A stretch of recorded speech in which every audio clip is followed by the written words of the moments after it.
Las Vegas. A teenager sat in a wheelchair, his motionless legs a stark reminder of a tragedy that left the hockey world in tears. Sitting around a table with survivors of a bus accident in which 16 Humboldt Broncos, the 18-year-old goalie wore number 31, with the name Wasserman stitched across the back of a gold and green sweater. Without a word, two strong hands came out of nowhere and were gently placed on Jacob Wasserman's shoulders. When the young athlete turned to see who had stopped by for a visit, his face lit up with a smile of recognition for Avalanche coach Jared Bednar. "I grew up in Humboldt," Bednar said Tuesday. "I played hockey for the Broncos. I traveled the same roads.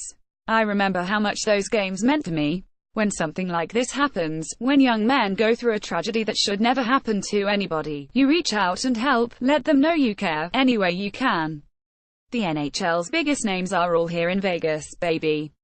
Nathan MacKinnon, Drew Doughty and Pekka Rinne have gathered for the league's awards gala Wednesday. The stars of the show, however, are certain to be 9 young players from the Humboldt Broncos, whose resiliency after a horrific accident during a road trip in April bonded the hockey community, because hugs are what members of a tight-knit family do to combat the pain. "I know you've been through a lot. But you've been a great inspiration to us," NHL Commissioner Jared Bednar told Wasserman and his teammates, at a private gathering where, one by one, candidates for the Vezina and Hart trophies stopped to say hello.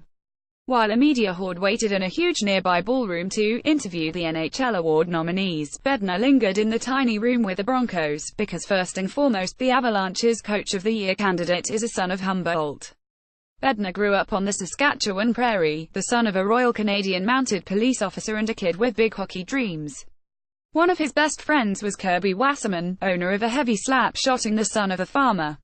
"We got in a lot of teenage trouble together," confided Wasserman, who met Bednar in the early 1980s, when they were both 10 years old. "Well," interrupted Bednar, "one half of us was the good kid." Before the AV's coach could incriminate anyone, Wasserman added, "Well, let you figure out which one." From the roar of a snowmobile in winter to the W of hockey sticks on pavement during summer, Bednar and Wasserman became friends for life. Within days after the AVs lost 5-0 to Nashville and were eliminated from the Stanley Cup playoffs, Bednar hopped on a plane to Canada. Among his first stops was Saskatoon City Hospital, where his buddy's son resided for 73 long days after the Humboldt team bus was shredded in a collision with a tractor-trailer, leaving Jacob Wasserman paralyzed from the waist down. "Humboldt has always adopted the Broncos as their own," Kirby Wasserman said. "And Humboldt wants to take care of them, especially now, in response to this tragedy. Jobs and mortgages, all the nuisances of adulthood, tend to push aside friendships of our youth. One hug, however, can melt away the years. Mr. Bednar was in my dad's whole group of old friends," Jacob said. "I actually never met him until he came to visit me in the hospital. I immediately knew who he was, and I remembered a couple good stories my dad told me about when they were kids, but I found out he was a good guy, a really good guy. The accident robbed a young goalie the use of his legs but failed to steal his dreams." Wasserman vows to be back on the ice ASAP, playing sledge hockey. Who knows, check back in a few years, and don't be surprised if you see Wasserman stitched on the back of a sweater, representing Canada at the Winter Paralympics.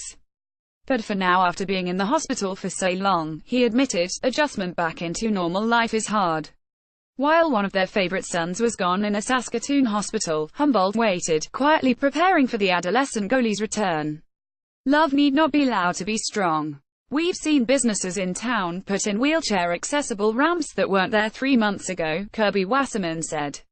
"Welcome home, Jacob. Welcome home." On a sizzling Las Vegas evening, Bednar will walk the red carpet into the Hard Rock Hotel, where Johnny Cash's black shirt and Tom Petty's Rickenbacker guitar adorn the casino walls. Then he will grab a seat alongside NHL luminaries, waiting to hear if HES named Coach of the Year.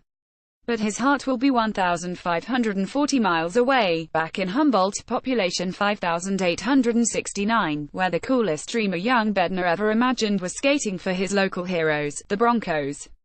Humboldt. It's home. It's hockey. It's love, unbroken and certain that even after the cruelest night of winter, the sun will return in spring.